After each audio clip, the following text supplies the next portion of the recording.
Call, please. Steve Hornell, Here. John Bonaprise. On team, We're trying to get him online. He's hanging up. Doug Rowdy, Here.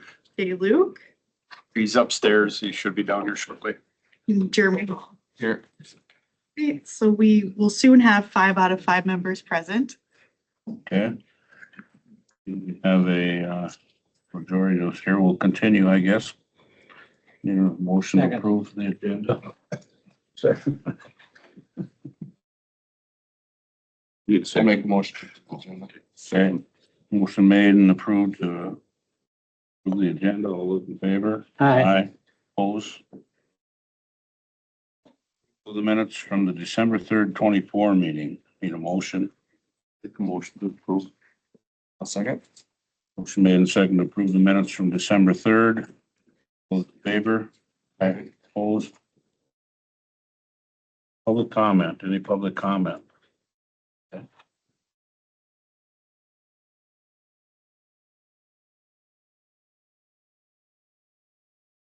Good afternoon. I'm a supervisor for the town of Bone Lake, and I appreciate you putting my concerns on the agenda today. Before you discuss it, I just want to give you a little background. I have been circulating a petition asking for rumble strips on both sides of I at the intersection of 48. And what happened? Johnny, you want to talk to him? Listen, yeah. Our Here's deacon John. at Bone Lake Lutheran Church. Yeah, Jay, can I listen on your phone? Yeah, we Go got ahead, you. we got you. We're sorry. Go ahead. It's okay. Our deacon at Bone Lake Lutheran Church sustained life-changing injuries due to an accident at that intersection. She was coming from the north, and she is fairly new to the community, but she must have been distracted and she ran the stop sign and she hit a semi. And she was going fast enough that she broke the rear axle on the truck.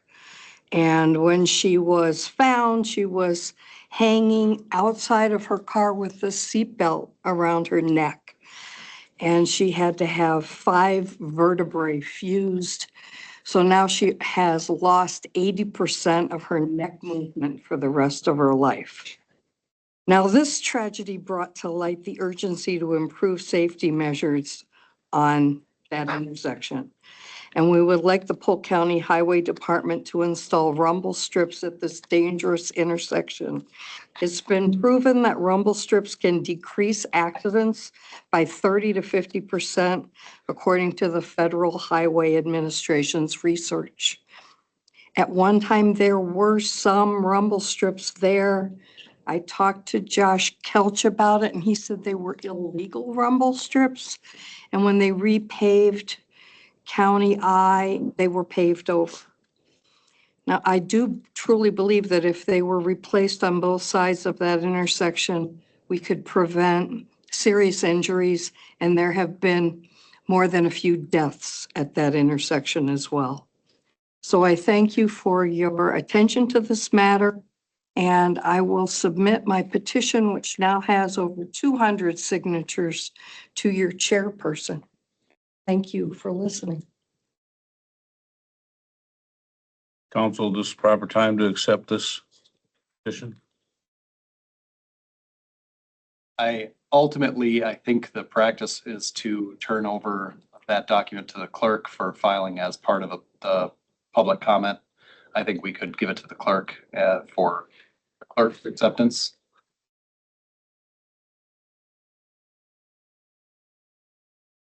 Any other public comment?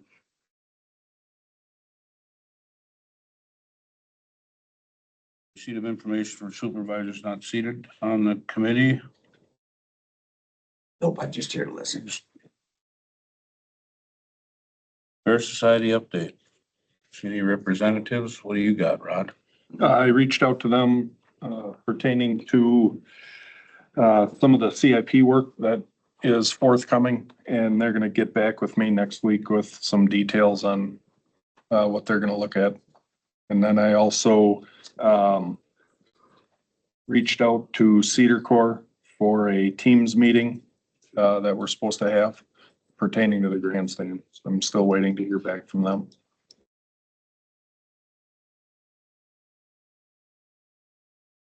So the only thing that I heard was I had a meeting with Matt at St. Croix yesterday, an unrelated matter. And he tells me the fairs met with the city and talked about moving the grandstand.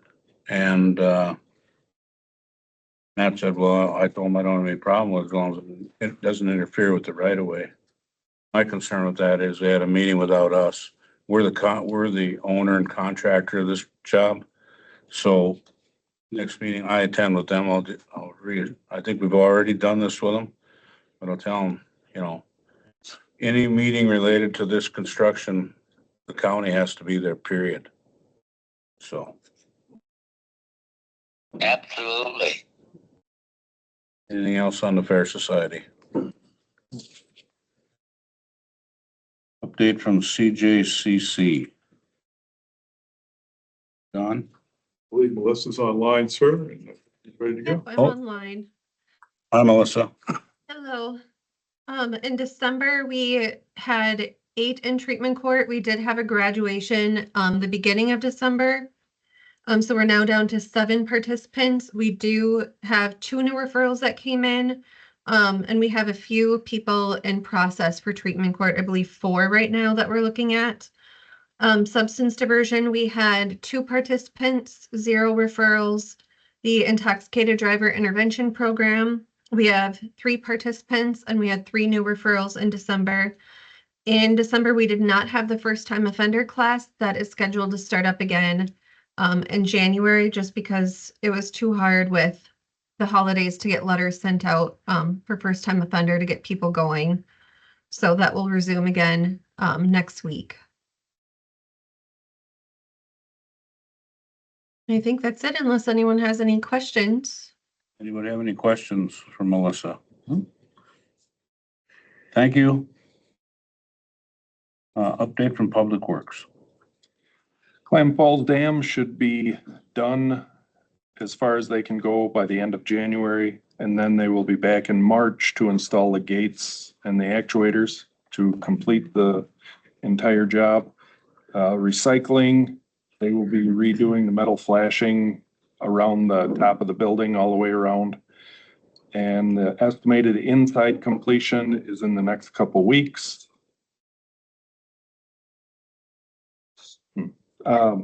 And we will be meeting for a punch list walkthrough February 11th.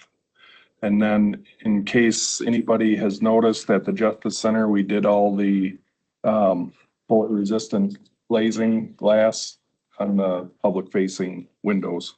And everything that I saw, it looks really good and got some pretty good feedback from everyone over there that they really like it. So that's all I have.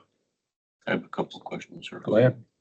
Up Clam Falls Dam, I was up there right after New Year's, I think.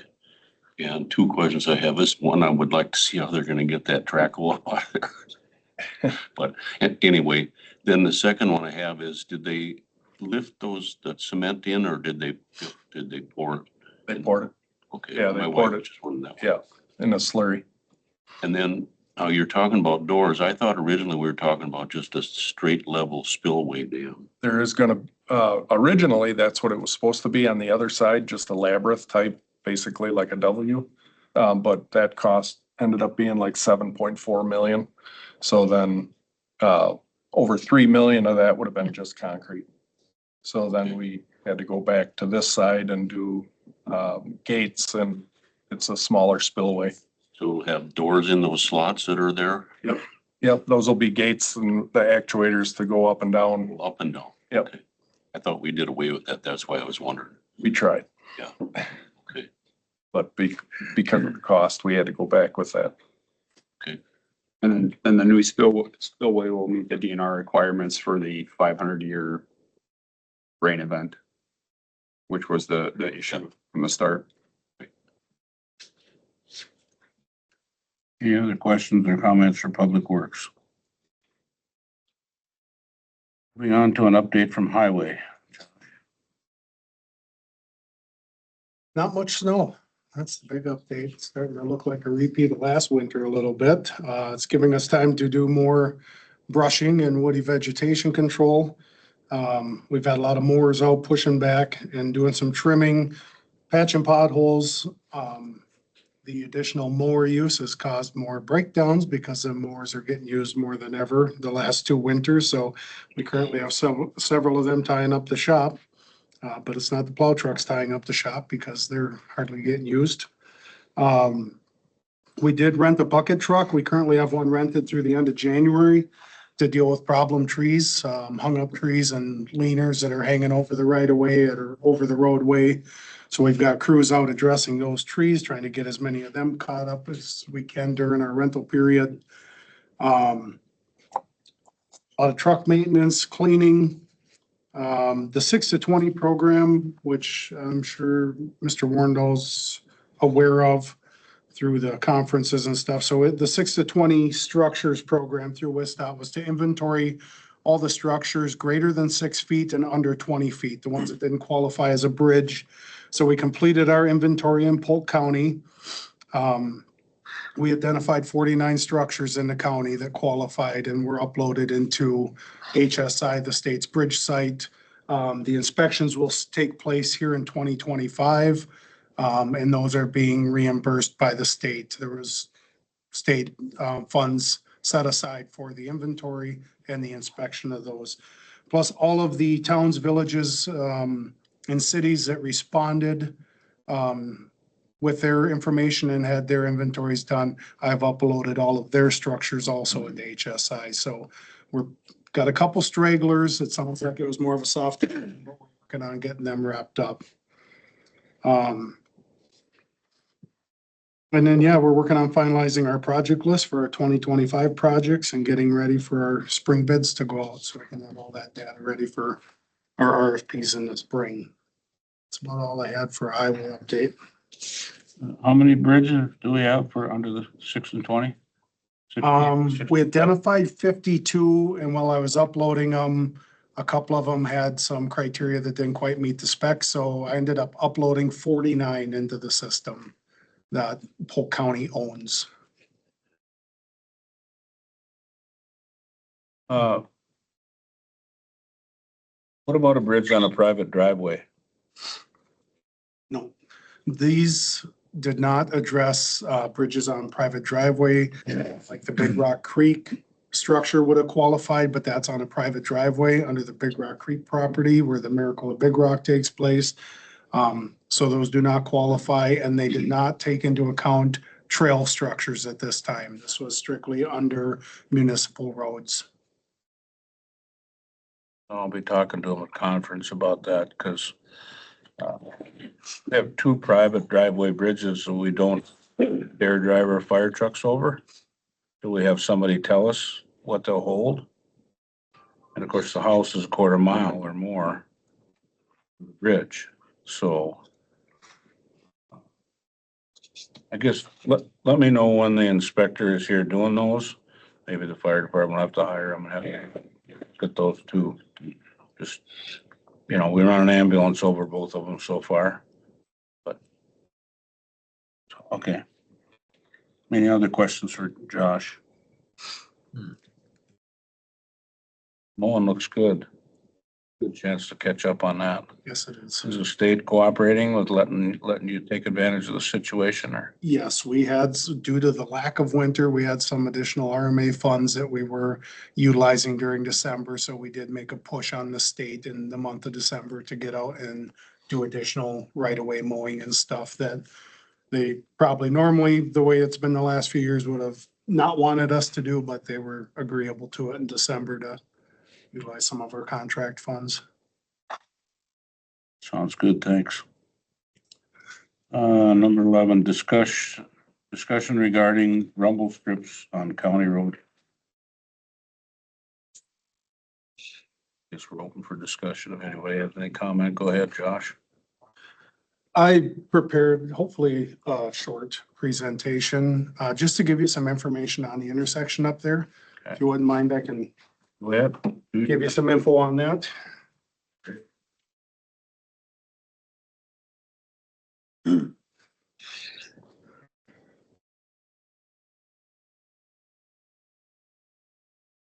So in August this year, we did have an unfortunate fatality accident at that intersection of I-48.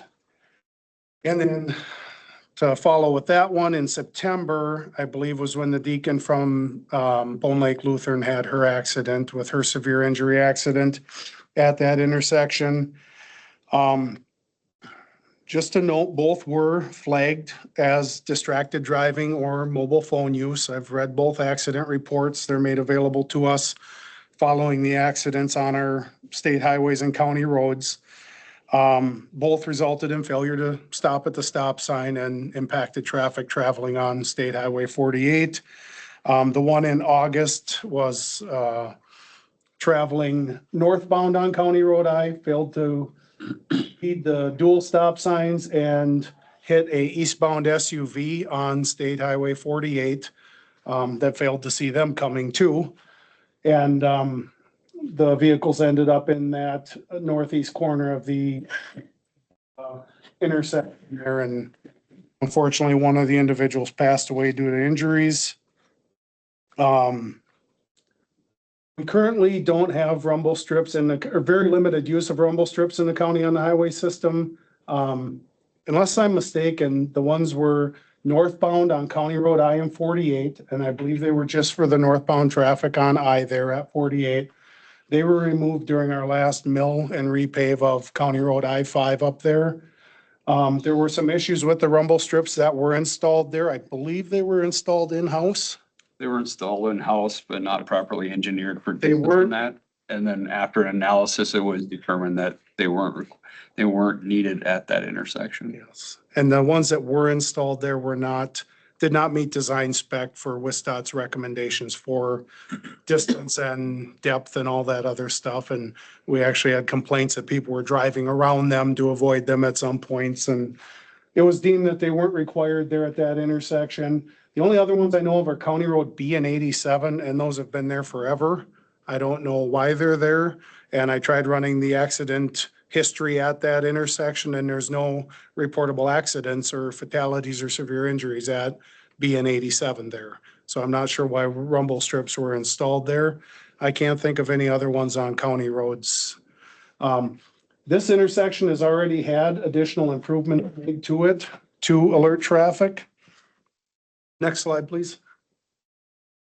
So backing up here, this was the accident 9/10/24. The failure to yield accident that caused a fatality, flagged as distracted driving. I pulled this data off the WISTOT's Community Maps website that tracks all reportable accidents regarding injuries, deer crashes, severe injury, fatalities, everything. Next slide, please. This would, oh, I must have missed a slide. Well, the first two accident ones should have been the fatality and the severe injury in September. Here's an example of a couple more from 2014 and 2018, both injury accidents. The top one didn't really, it was a little bit outside of the intersection. It just shows up there at the map. It was actually a vehicle traveling eastbound struck a skid steer with no warning lights after dark that was traveling in the eastbound lane of 48, and she received some injuries. This is also Luck Fire's district here, so I've been to many of these accidents over the years at this intersection. Next slide, please. So currently we have dual stop ahead signs and dual stop signs northbound at County Road I and State Road 48. The visibility for those signs, the advance warning is excellent as you approach from the south heading north. We also installed new spin alert warning systems on top of the dual stop ahead signs. We could not get WISTOT approval to add them to the stop signs. Next slide, please. Currently, there are dual stop ahead signs with spin alerts southbound on County Road I with a single stop sign at State Road 48.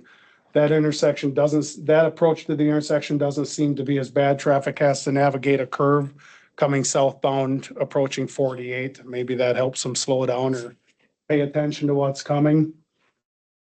The spin alert system we installed is a newer system. It's been around a few years. Some of the other counties have played around with it. WSDOT doesn't seem to be a big fan of putting it on their signs right now. Just the slightest breeze will allow these to spin. They've got high prismatic reflective material, white and red on the three sides, and as they spin in the headlights at night, that's almost like a strobe light. They show up really good, better at night, of course, than during daylight hours. So we've installed them on the stop aheads approaching both sides of that intersection. And we installed reflective red material to the posts of those signs too, which we couldn't talk WSDOT into. They don't want that extra stuff on their stop signs because the stop signs at that intersection meeting up to the state road are WSDOT signs. We maintain them, but they own them.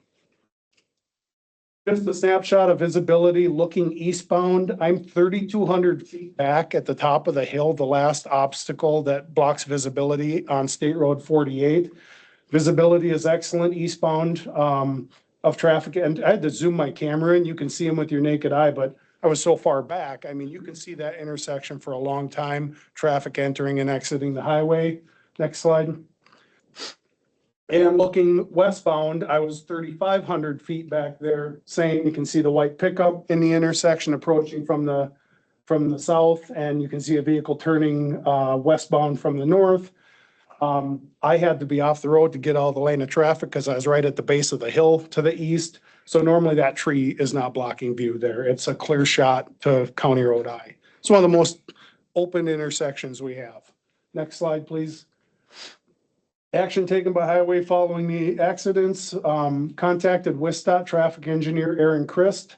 I provided him with the information presented above, and he concluded that there were no recommended improvements for this intersection. I discussed with him the rumble strips. He did his research on community maps, called me back. He just doesn't see any needed improvements for this intersection based on the design standards and what we have existing in the county currently. We installed the additional reflective material shortly after the second injury accident this summer. I did call and received a quote on installing the rumble strips, roughly $800 per strip. So 3 on each side of the stop sign for a set of them, $2,400 per stop sign, basically, plus mobilization. I have not got a price back on mobilization. They said it depends on travel time and the scope of the project, how many they're doing for us when they come up here to do it. Next slide. Rumble strips, pros and cons. Rumble strips do create noise for surrounding residents, and that is one concern that you can find online when people are complaining about the rumble strips. So WSDOT tries to offset or eliminate edgeline rumble strips whenever near driveways and residences. So the big push, like on 35 between Milltown and Centuria and the other roadways that have been done in recent years, they're adding the fog line rumble strips or center line rumble strips. Now, those don't create noise until someone leaves the travel lane. So they're not as big a nuisance for people, the residences, unless people are leaving the travel lane and hitting that strip, correcting and getting off the back into their lane. The transverse rumble strips that run crossway to the lane at the intersections, those cannot be avoided and they'll generate noise every time a vehicle hits them. Rumble strips can vary in noise level to surrounding residents from 65 to 82 decibels. This does tend to lead to complaints from residences that are located close by. They're not considered bicycle friendly. They cause accelerated asphalt deterioration where applied due to pooling water and additional freeze thaw cycles on those. But I know it sounds like a lot of cons, and that's not what I'm trying to push. But the simple fact is that they do help reduce fatal accidents by 21% at rural intersections. Now, the numbers that our public commenter brought up, those were numbers I saw more reflective of edge line and center line striping or rumble strips, preventing lane departure crashes and head-on collisions. The stats I saw for transverse rumble strips at stop signs on rural county roads was 21%. Next slide. Just a brief overview how they'd be installed. 3 strips on a 55-mile-an-hour design speed road. It'd be the first strip of 1,000 feet prior to the stop sign, then 650 feet, and then 425 feet if we followed the WSDOT design specs. Next slide. Can I ask a question? Is there a house within those? Yep, that's my next slide, sir. So yes, that 1,000 feet brings those first rumble strips. I'm sorry, this picture is not great. 48I south heading north. The first set of rumble strips falls right in the middle of several residences here. The first one, the second one, and then the third one. So there are definitely residences that will be affected by those at those locations. And as well, if we install them for southbound traffic, the first one would land right about where the pull-in farm is, just north of 48 there around the curve. So there are several residences. This driveway is off of State Highway 48, but in close proximity to I, you would definitely hear them every time someone hit them from within his house. So it's just something to consider. Next slide. Rumble strips can reduce failure to stop accidents. That's obvious. Where do we draw the line? You know, if I just know that when you start installing some stuff like this, the requests are going to pour in. And where do we make that determination? How many of these are we going to install around the county on the county road system? How do we mitigate the concerns from residents near the installations? Personal responsibility, you cannot put up enough signs or warning devices to mitigate all distracted drivers and human errors out there on the roadway. That's, you know, people, unfortunately, we have center line crossover accidents all the time. Look at our Highway 8 corridor there. That's the majority of those accidents are crossover center line, bright sunny days. It doesn't matter. People get distracted on their mobile devices and such. According to accident history, this intersection is safer than many others in the county. So community maps will let me draw information back to 2001 through current. There's been one fatality at that intersection, recorded fatality, and that was this summer in August when that pickup truck had the accident. We've got several other intersections in the county that do have a higher number of occurrences, not necessarily fatalities, that have generated some complaints, and we've addressed them by the lighted LED flashing stop signs.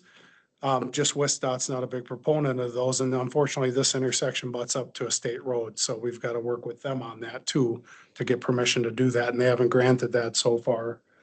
So, yeah, that's about it for my slideshow. So just wanted to give you that info to Okay. consider when you're deciding. Any other discussion at this point?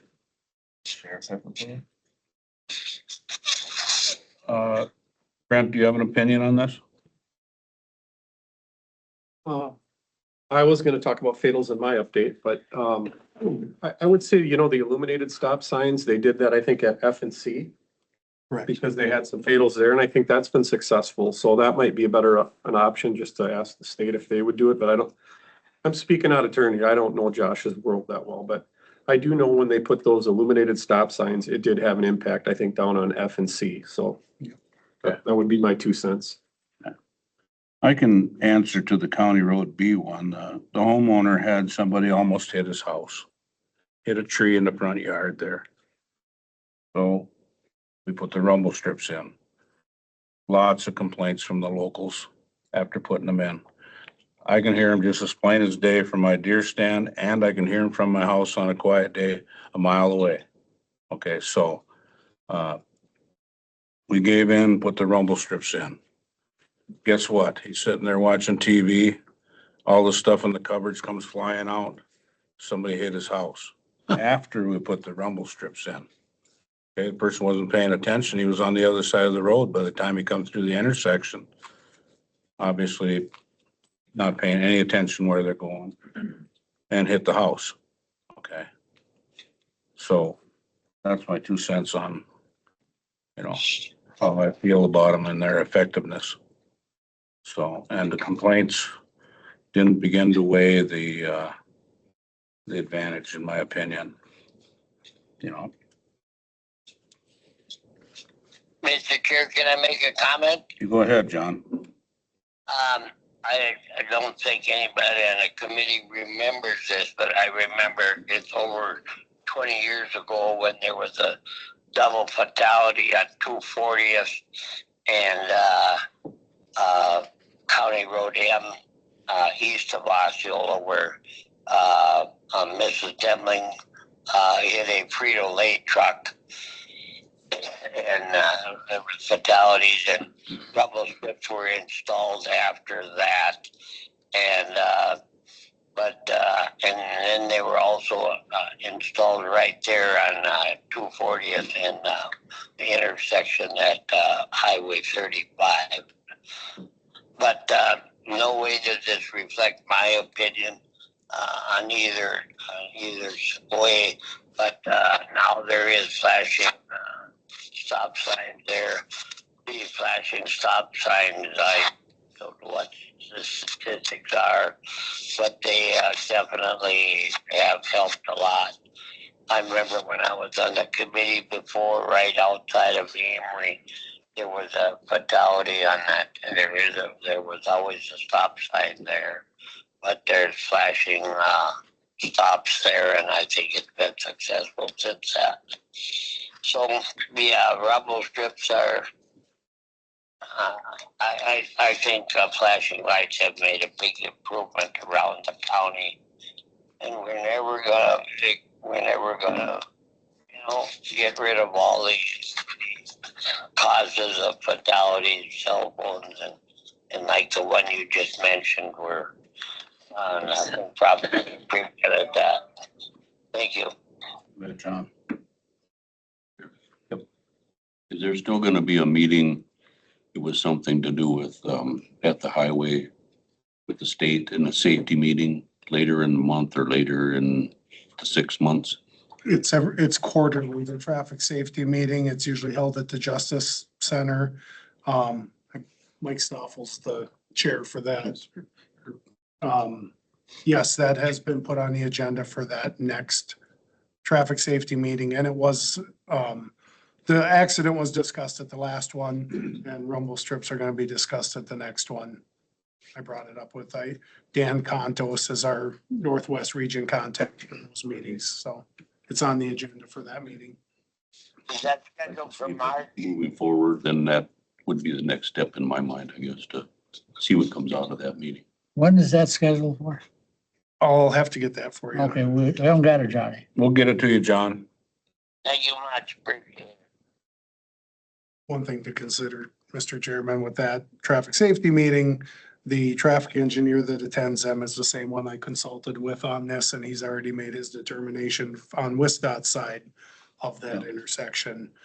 And I agree, the lighted stop signs do help.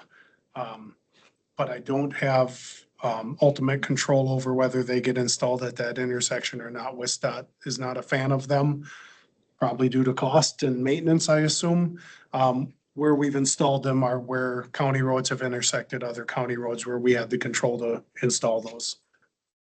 The flashing lights is what you're saying, are that control.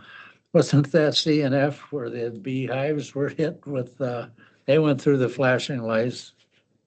CNF has the flashing CNF. stop sign installed. But there was an accident there as a result anyway. The last accident there was unfortunately the car in front was making a left turn. The gentleman behind didn't see the signal or saw the signal too late, but decided to pass him on the left. So as he turned left, they ended up in the beehives. So the lights really couldn't have affected that one way or another. They were on County Road F at that point. Right. Okay. And that intersection has been a contentious one too, but Oh.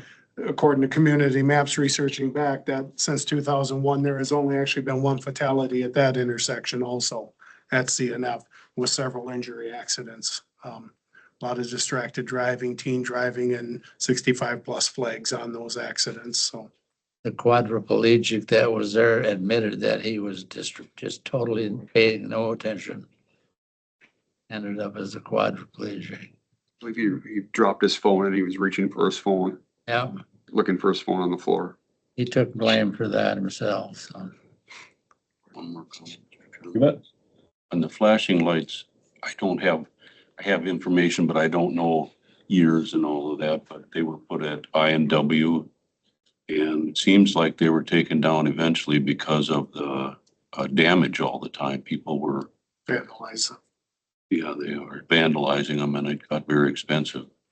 Yeah, they were switched out with, we put in oversized signs at that location, 48-inch oversized stop signs, larger ones, and we haven't had a situation since, but it was vandalism that every time we put a new one up, they'd shoot them with a shotgun and I don't remember. consistently. But I know there was a death and my wife came up on it as a nurse and she saved the wife but lost the husband. So. Huh. If I'm not mistaken, those were several $1,000s a piece too for the solar LED ones, were they not? I used one was around 35 to 5,000 and Many years ago. many years ago, and the newer ones are pushing 8 to 9. The assembly. The incidents I had with them was baseball bat beatings with kids, you know, they have no idea that it just destroyed $5,000. Yeah. Then county had to work it up. I mean, so, Most of those kids don't care about the cost. no. Any other comments or discussion? So there's nothing that we can do to act on this whatsoever. Juncture anyway, right? Except the discussion. No, I think we'd have to wait for the safety meeting coming up and then, you know, Well, this, Mr. Chairman, the safety committee is not going to determine if we install rumble strips on our county highway system. That would be up to the highway committee and working with highway if we decide that's the route we're going to go. That traffic safety meeting, like I said, I've already contacted the engineer and got his opinion on it, and he didn't recommend rumble strips due to the lack of activity at that intersection. I know it's, you know, there's 5 since 21 reportable accidents there, several injuries, and then the one fatality. But he's not gonna make a recommendation. He's already made a recommendation that he didn't see the need for them there based on other intersections in the county and the other ones in the region he sees. So I don't know if waiting for that meeting's gonna change anything. And ultimately, I think it comes down to a decision made by you to decide if that's something we're gonna pursue. Do we just need to take this as an advisement with no action? Correct. It's Yeah. discussion at this point right now. and have the agenda to rule. We will take it under advisement and wait for further information. Sounds good. Okay, moving on then to updates from Sheriff Walker.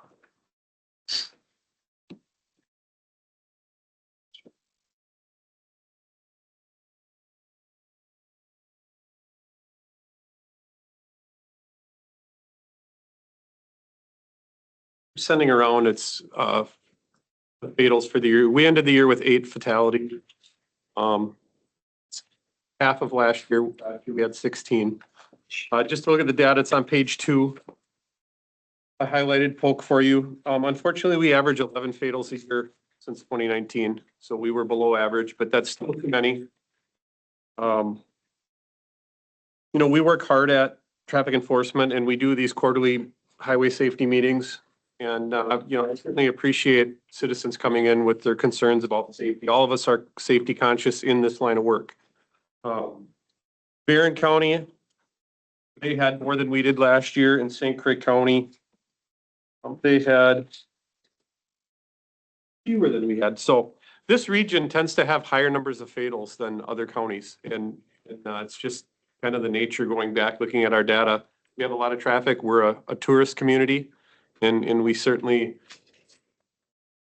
have too many fatals, so we'll always keep working. We do work well with our highway shop, and I think we all have a safety conscious effort going forward. We have a lot of grants to do extra traffic enforcement, and we get out there and we get after it. But, you know, it's frustrating for us when a lot of these are very preventable. A lot of distracted driving cases, a lot of substance abuse driving cases.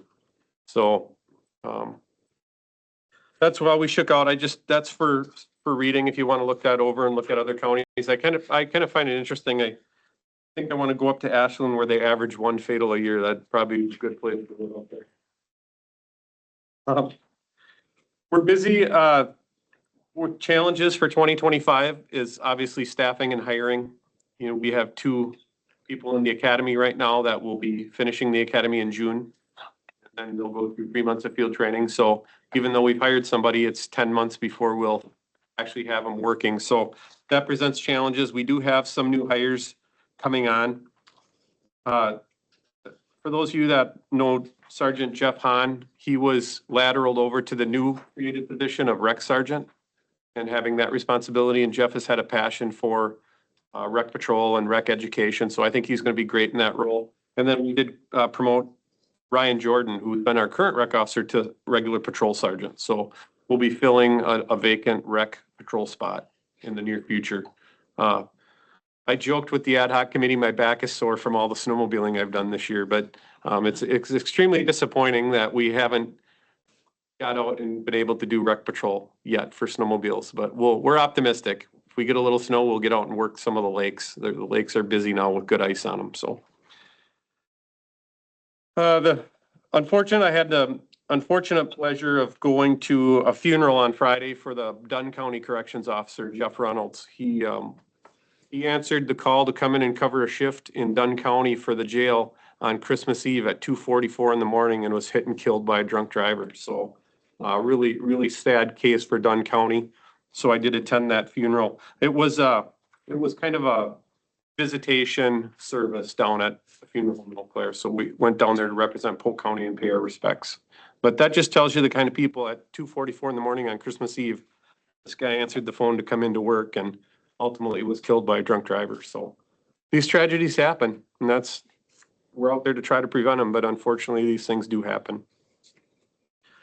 We do have a retirement coming up. Deputy Troy Olson is going to be retiring in a couple weeks. We're going to honor him. So best of luck to Deputy Troy Olson.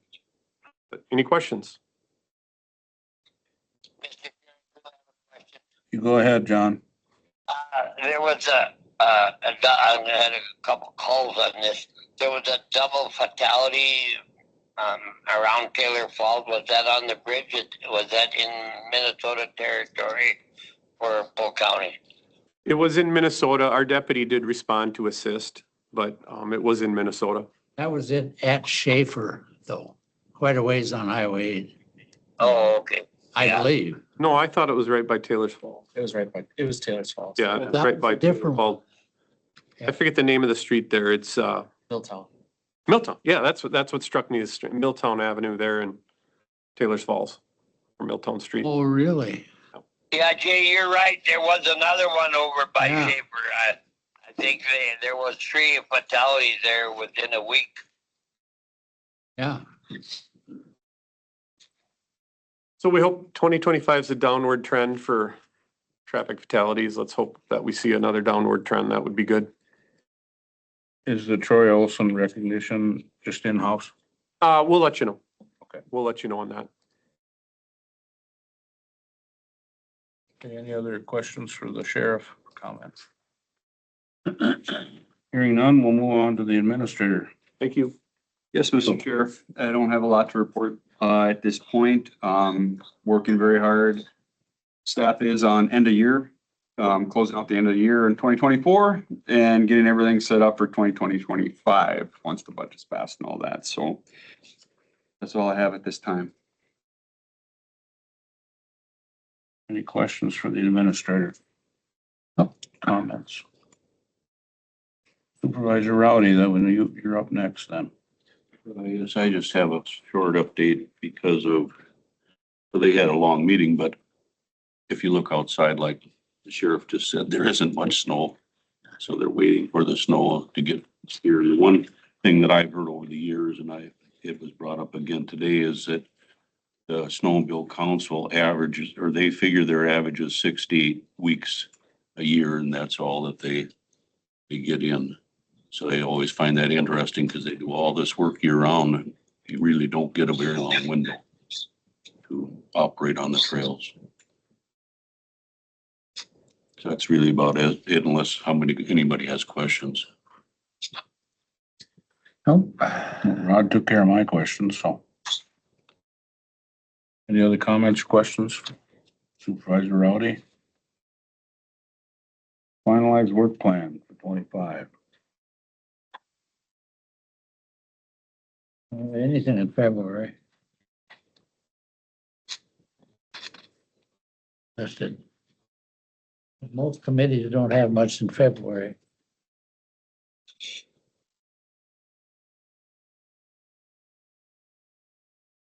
We're still considering any other, as far as the county, actually in February, and Yeah, I believe last year, the committees didn't meet for the county board, so it'd be up to the committee Well- whether they want to cancel it now or wait to see if something comes on the agenda. I think we should wait. We'll keep in contact with the chairmans. We'll find out and notify whether we're gonna have a meeting in February or not, county board meeting. Yeah, same with this committee, I guess, Right. as a little later, within 2 weeks of the date. If we don't have nothing, we'll probably do the same. We should have some information from the Fair Society, I would assume. Maybe. Hopefully. And we want to keep that project moving forward. Yeah, it continues to, there's setting up another meeting. It doesn't stop. It hasn't stopped. It's in the roll. Yeah, but if we need to meet Yeah. to keep it going, then we should. No, we're still on track to be out with, bid specs and RFPs February, so. Those don't need to be approved by us. The project's already been approved by with the budget, so but we'll see. We'll see how my meeting goes. Just so something that doesn't slow up the movement, that we may have to meet on would be the only issue that I can see. Well, right now, the only thing I can see with the fair that might slow things down is moving. They want to move the grandstand again, Right. so, If they need to. they want to shift it, from my understanding, and then take it a little bit north. I'm not sure about what they're thinking or what they've discussed, but we'll be involved in that discussion, I believe, after. Correct. Yeah. Right, because We'll- moving it even slightly requires more engineering and over engineering it again. Yeah, probably soil borings and the whole works. So. We still gonna do the jail tour, Sheriff, in July then probably, or? Sure.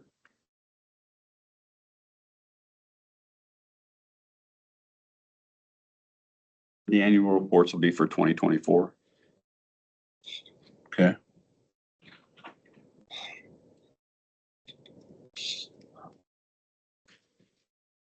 Okay.